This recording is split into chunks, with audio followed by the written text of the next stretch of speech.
tó bọ̀ o ẹgbẹ́ PDP àtijọba Kwara sọ ògúlùtú ọ̀rọ̀ síra wọn.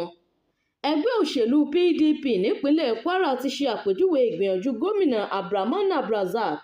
láti máa fi ọ̀rọ̀ ìdígunjalè tó ṣẹlẹ̀ nílé ìfowópamọ́ ìlú Ọ̀fà lọ́dún 2018 wé ìṣẹ̀lẹ̀ àkọlù àwọn agbésùmọ̀mí àtàwọn ajínigbé tó ń ṣẹlẹ̀ lọ́wọ́lọ́wọ́ ní Kwara gẹ́gẹ́ bí àwáwí àti àìnítìjú tó ń wá látọ̀dọ̀ aládarí. Ẹgbẹ́ PDP nínú àtẹ̀jáde kan tí alukoro ẹgbẹ́ náà Olúṣọlá Adéwárá fi síta ló ti fèsì sí ọ̀rọ̀ tí gómìnà Abdulrazak sọ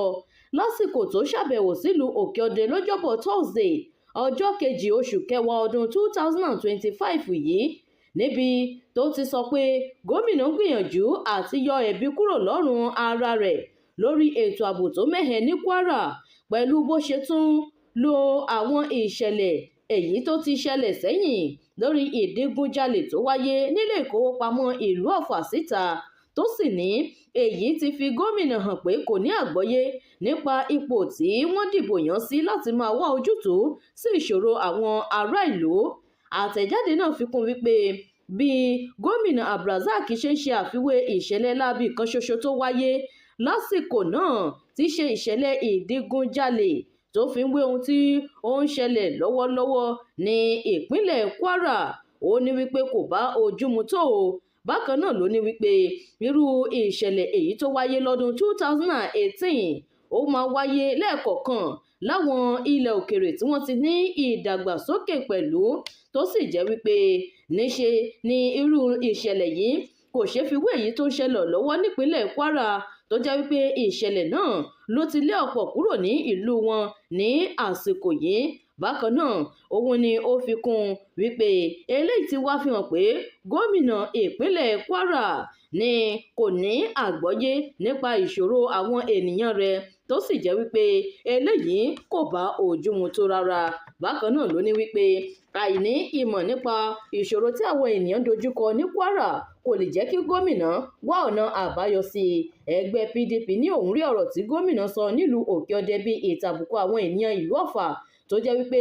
ọgbẹ́ tí ìṣẹ̀lẹ̀ àkọlù náà mú bá wọn tó dá sí ọkàn oníkálùkù kò lè tí ì sàn báyìí. Ó fi kún wípé ọ̀rọ̀ tí gómìnà Abdulrazak sọ nípa èyí tó sọ nípa wípé Bùkọ́lá fi ojú ba ilé ẹjọ́ lórí ìṣẹ̀lẹ̀ ìdígunjalè ìlú Ọ̀fà náà, ó ní wípé irọ́ pátápátá ni èyí tó jẹ́ wípé àwọn jàǹkànjàǹkàn nínú ìjọba àpapọ̀ gan ti jiyàn rẹ̀. Ó ní ẹgbẹ́ PDP wá fi àsìkò yìí ró gómìnà Abdulrazak létí wípé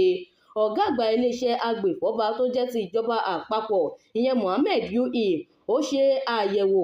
fínífíní lórí ìwádìí èyí tí àwọn ọlọ́pàá jábọ̀ rẹ̀, tí ó sì ní kò sí ẹ̀rí kankan pàtó tó fi múlẹ̀ wípé Sàràkí ní nǹkan ṣe pẹ̀lú àwọn afurasí adigunjalè náà. Wàyí o, gẹ́gẹ́ bó ṣe jọ wípé ìsọ̀rọ̀ báyìí ó ní gbèsè, ìjọba Kwara náà dá èsì padà yẹ́yìn tí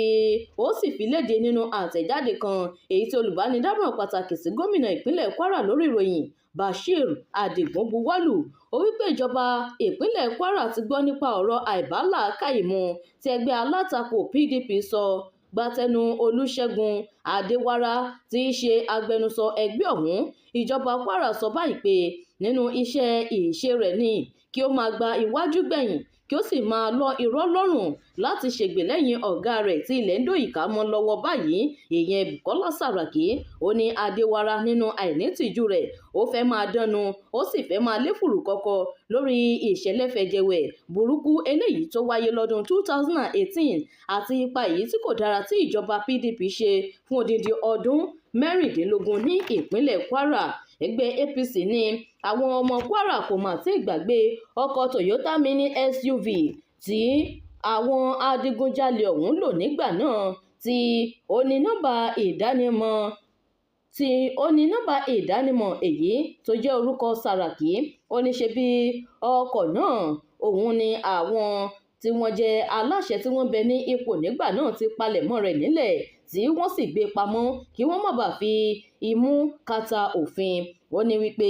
Adéwárá àti ọ̀gá rẹ̀ wọ́n fẹ́ jiyàn fọ́nrán fídíò àti àwọn afurasí èyí tó jẹ́ wípé wọ́n jẹ́wọ́ nínú fọ́nrán náà tí wọ́n sì ń dákọ̀ àwọn ògúnnágbòǹgbò ẹgbẹ́ PDP nígbà náà ni ó ní kí wọ́n má ṣe jiyàn eléyìí àbí ṣe ọ̀rọ̀ Kàwúbàràjẹ́ tó sọ jáde ní ojú àwọn ìwé ìròyìn tí wọ́n gbé lọ́kan òjọ̀kan òun ni wọ́n fẹ́ parẹ́ ni. Bákan náà ni ìjọba Kwara tẹ̀síwájú pé ńṣe ló yẹ kí ojú máa ti ẹgbẹ́ PDP lásìkò yìí kó sì máa fi ọwọ́ bojú rìn ní dípò